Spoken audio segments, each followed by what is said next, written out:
कल्पना कीजिए कि आप एक ऐसी दुनिया में जागते हैं जहां कोई जादू नहीं है। मतलब हर चीज को नापा जा सकता है, हर फैसले का एक डेटा पॉइंट है और हमारा जीवन एक अदृश्य ना टूटने वाले जिसे कहते हैं लोहे के पिंजरे में कैद है। हम्म सुनने में तो ये किसी दूर भविष्य की साइंस फिक्शन कहानी जैसा लगता है। बिल्कुल। लेकिन पता है 1922 में जब समाजशास्त्र के एक बहुत बड़े विचारक इस दुनिया को देख रहे थे तो उन्हें लगा कि ये कोई डिस्टोपिया नहीं है, ये तो हमारी रोजमर्रा की आधुनिक जिंदगी है। रेमंड एरॉन ने एक बार एक बहुत ही गहरी बात कही थी। अच्छा, वो समाजशास्त्रियों में सबसे महान वाला कोट। एकदम सही।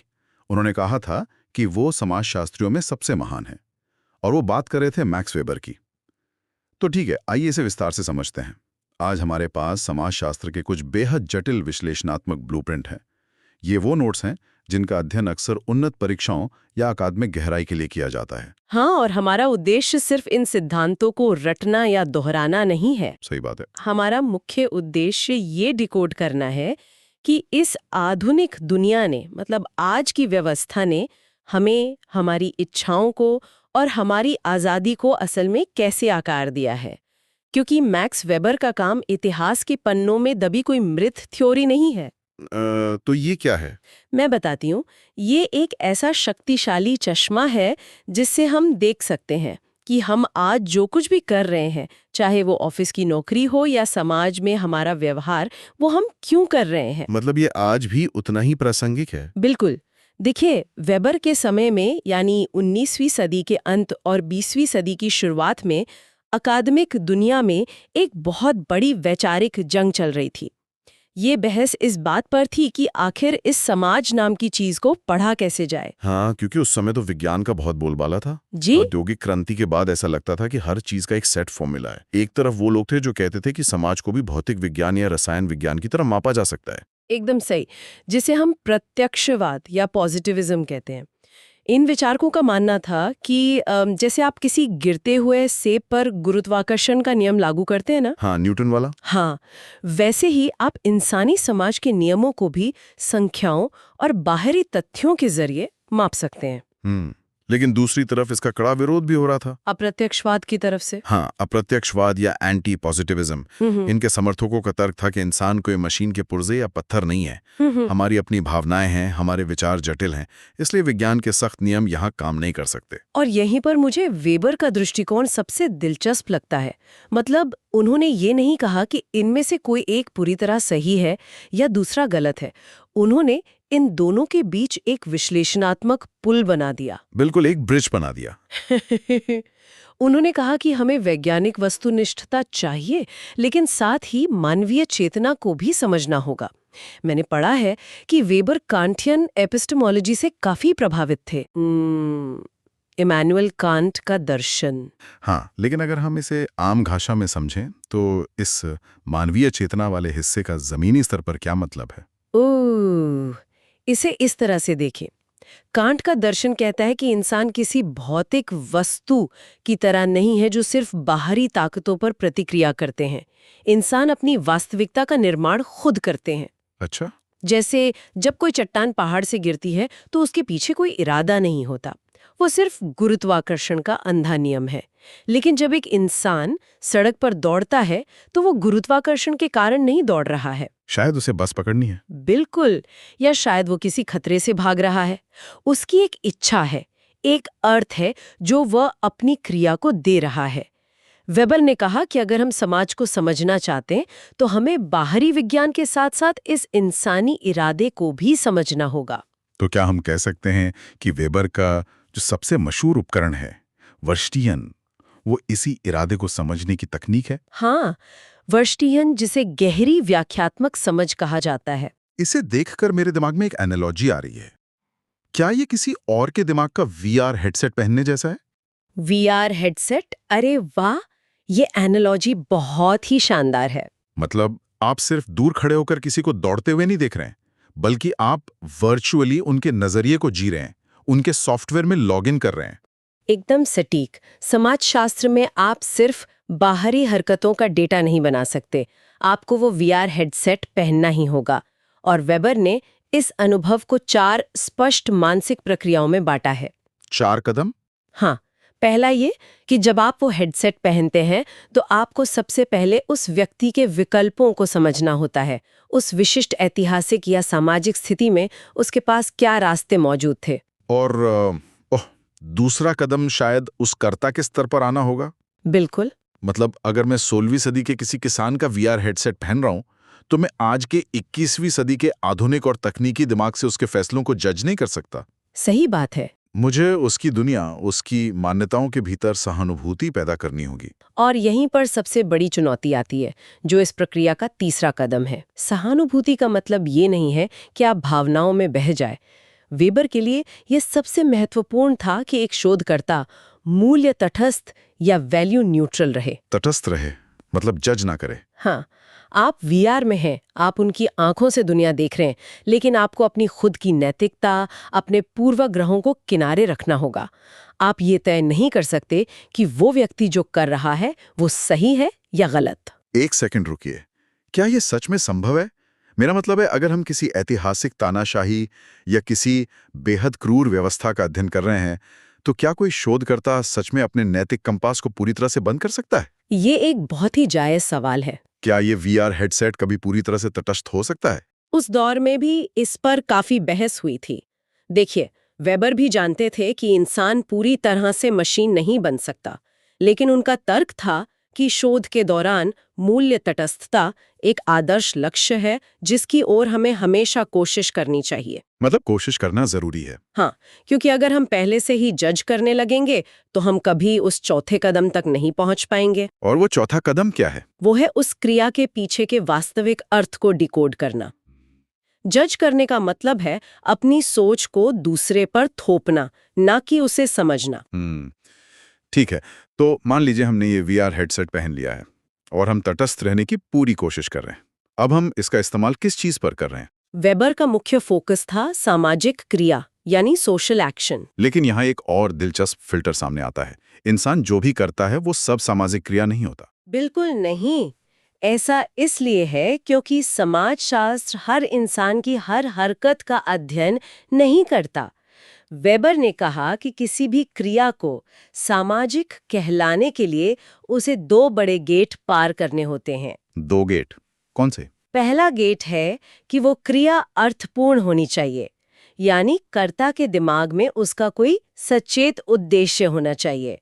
और दूसरा गेट है कि वो दूसरों की ओर उन्मुख होनी चाहिए। दूसरों की ओर उन्मुख मतलब किसी और का शामिल होना जरूरी है? हाँ, किसी अन्य व्यक्ति की प्रत्यक्ष या अप्रत्यक्ष भागीदारी। तो अगर मैं अपने कमरे में अकेले बैठकर पानी पी रहा हूँ या फोन पर समय देख रहा हूँ, तो वो सिर्फ एक व्यक्तिगत काम है। वो असामाजिक है या कहें नॉन सोशल है। लेकिन अगर मैं कतार में खड़ा हूँ, भले ही मैं किसी से बात नहीं कर रहा हूँ, फिर भी मैं दूसरों की मौजूदगी के कारण एक नियम का पालन कर रहा हूँ, तो ये सामाजिक क्रिया है। एकदम सही पकड़े हैं। यहाँ तक कि अगर कोई इंसान गुस्से में किसी को थप्पड़ मारता है, तो वो भी एक सामाजिक क्रिया है, क्योंकि उसमें दूसरा व्यक्ति और उसका प्रभाव शामिल है। सटीक उदाहरण है।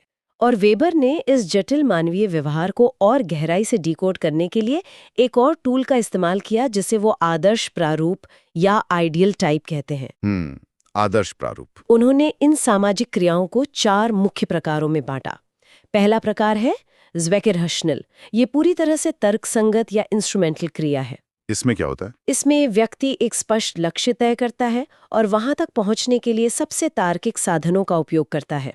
जैसे कोई बहुत मुश्किल परीक्षा, मान लीजिए आईएएस या नेट की परीक्षा पास करने के लिए टाइम टेबल बनाकर पढ़ाई करता है। और दूसरा प्रकार है वेरिटेरैशनल, यानी मूल्य तर्कसंगत क्रिया। इसमें तार्किकता तो है, लेकिन परिणाम के लिए नहीं, बल्कि उसूलों के लिए। बिल्कुल, जैसे कोई ईमानदार अधिकारी जो अपना नुकसान सहकर भी रिश्वत नहीं लेता।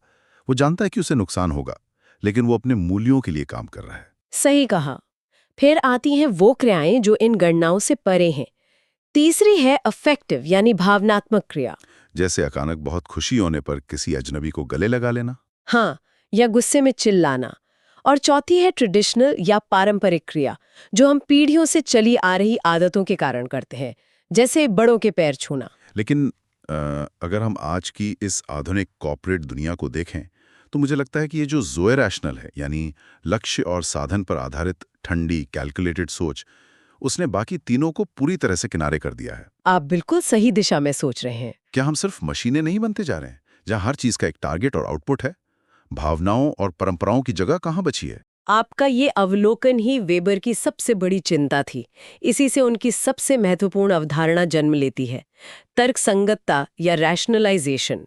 वेबर का मानना था कि आधुनिक समाज का पूरा ताना बाना इसी अत्यधिक गणना पर बुना गया है। हर चीज कैलकुलेटेबल हो गई है। हाँ, और उन्होंने इसे एक बहुत ही काव्यात्मक नाम दिया, दुनिया का मोहभंग, यानी डिसएन्चांटमेंट ऑफ द वर्ल्ड। दुनिया का मोहभंग, इसका मतलब है कि दुनिया से रहस्य, जादू और पारंपरिक विश्वास खत्म हो गए हैं।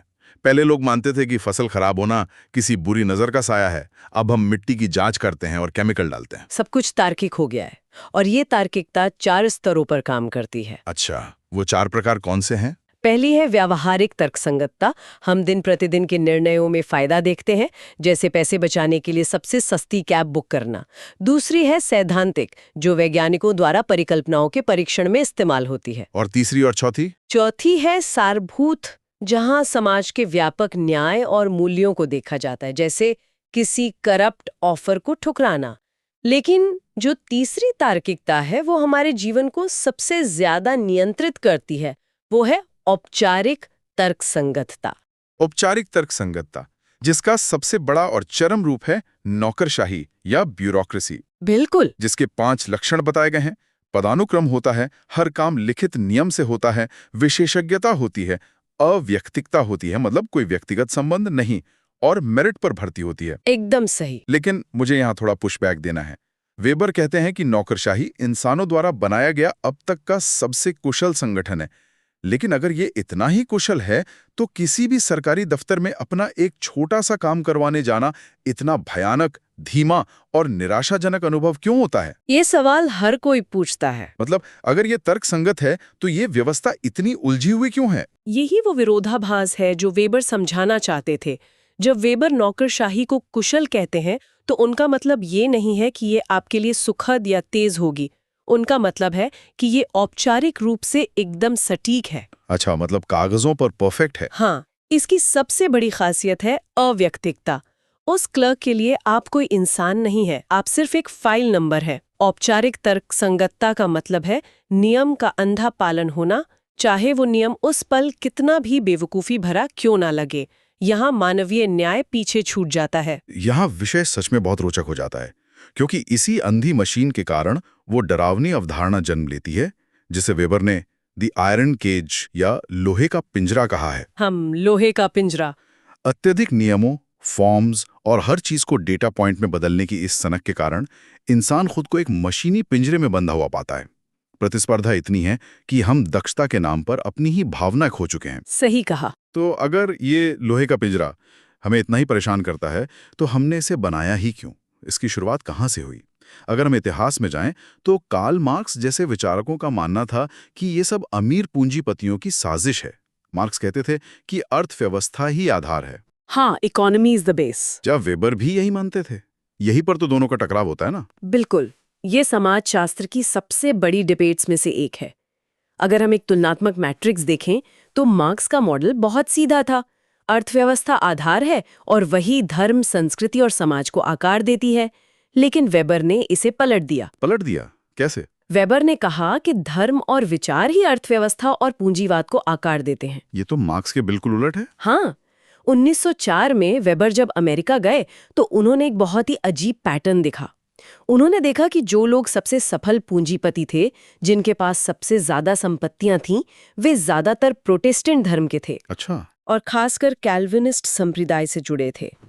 वेबर ने सोचा कि धर्म और आर्थिक सफलता के बीच ये कैसा रिश्ता है। और यहीं पर वे कैल्विनवाद के आदर्श प्रारूप को डिकोड करते हैं। इसके पीछे का जो मनोवैज्ञानिक तंत्र है, वो सच में दिमाग खोल देने वाला है। इसके 5 सिद्धांत थे। हाँ, सबसे प्रमुख सिद्धांत था नियतिवाद या प्रीडेस्टिनेशन। इसका मतलब था कि ईश्वर ने पहले ही तय कर दिया है कि मरने के बाद कौन स्वर्ग जाएगा और कौन नर्क। आप इसे किसी भी तरह बदल नहीं सकते। अब जरा उस दौर के एक आम इंसान के बारे में सोचिए। उसके अंदर कितनी भयानक मनोवैज्ञानिक घबराहट और असीम चिंता पैदा होगी। उसे पता ही नहीं कि वो स्वर्ग जाएगा या नर्क। और कोई पुजारी भी नहीं था जो उसे बचा ले। बिल्कुल, इस धर्म में कोई मध्यस्थता नहीं थी। कोई पुजारी पाप मुक्ति नहीं दे सकता था। इस भयानक चिंता से बचने के लिए लोगों ने इस दुनिया में संकेत खोजना शुरू कर दिए।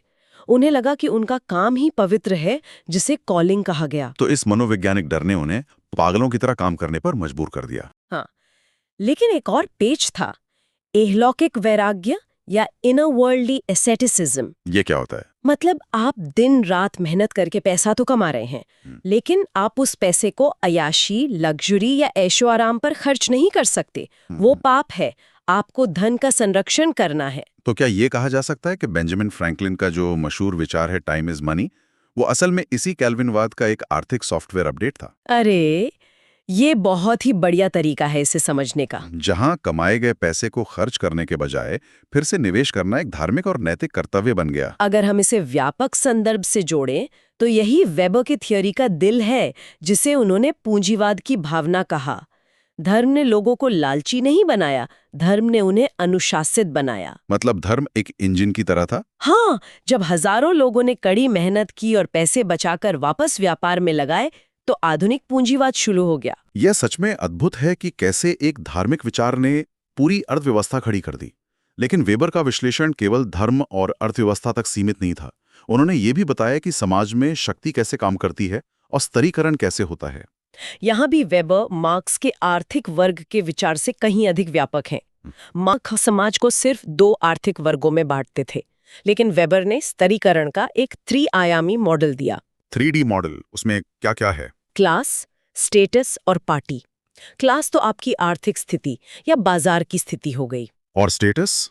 सामाजिक सम्मान या जीवन शैली। तो क्या ऐसा हो सकता है कि कोई बहुत अमीर हो लेकिन उसका कोई स्टेटस ना हो? बिल्कुल। एक बहुत बड़ा स्मगलर आर्थिक रूप से बहुत मजबूत हो सकता है, लेकिन समाज में उसका सम्मान बहुत नीचे होता है। वहीं एक गरीब शिक्षक के पास पैसे कम हो सकते हैं, लेकिन उनका स्टेटस बहुत ऊंचा होता है। और तीसरा आयाम पार्टी है? हाँ, जिसका अर्थ है राजनीतिक शक्ति। समाज का बंटवारा बहुत बहुआयामी है। जब सत्ता और नेतृत्व की बात आती है तो एक बहुत ही आकर्षक अवधारणा है करिश्मा। करिश्माई सत्ता। चार्ट में दिखाया गया है कि किसी नेता का व्यक्तिगत करिश्मा, जैसे उसके बोलने का तरीका, समय के साथ कम हो जाता है। तो क्या हर करिश्माई आंदोलन को जिंदा रहने के लिए अंततः उसी उबाऊ स्थिर संस्था में बदलना पड़ता है जिसके खिलाफ उसमें बगावत की थी? ये एक बहुत ही महत्वपूर्ण प्रश्न खड़ा करता है।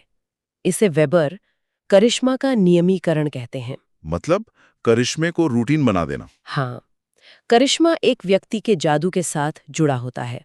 जब वो नेता चला जाता है, तो उसके अनुयायियों को वो जादू जिंदा रखने के लिए नियम बनाने पड़ते हैं। कमिटियां बनती हैं, पद बनाए जाते हैं। जो कभी एक विद्रोही आंदोलन था, वो धीरे धीरे औपचारिक नियमों में बदल जाता है। और अंततः एक नई नौकरशाही बन जाता है। बिल्कुल सही। तो इस सब का असल मतलब क्या है?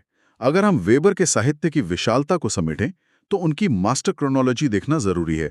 1891 की रोमन एग्रेरियन हिस्ट्री से लेकर 1904 की द प्रोटेस्टेंट एथिक और अंत में 1922 की इकोनॉमी एंड सोसाइटी तक। ये दिखाता है कि उन्होंने कृषि से लेकर आधुनिक पूंजीवाद तक हर चीज का विश्लेषण किया। सच में उन्होंने हमें वो ब्लूप्रिंट दिया जो बताता है कि हमारे विचार कैसे उन व्यवस्थाओं का निर्माण करते हैं जो बाद में हम पर ही राज करने लगती हैं। और चर्चा के अंत में ये सब हमें एक बहुत ही गहरे विचार के साथ छोड़ता है। वो क्या? अगर तर्क संगतता के कारण दुनिया से जादू और रहस्य खत्म हो रहा है, और अगर हर महान करिश्माई नेता या विचार अंततः एक स्थिर संस्था या नौकरशाही के नियम में बदल जाता है, तो क्या मनुष्य हमेशा के लिए इस लोहे के पिंजड़े में फंसा रहेगा? ये तो बहुत डरावना विचार है। या फिर, और ये सोचने वाली बात है, या फिर इस कठोर गणना योग्य आधुनिक व्यवस्था के भीतर से कोई नई प्रकार की सामाजिक क्रिया या नया करिश्मा जन्म ले सकता है जो पिंजरे की सलाखों को पिघला दे। ये कुछ ऐसा है जिस पर गहराई से विचार किया जाना चाहिए।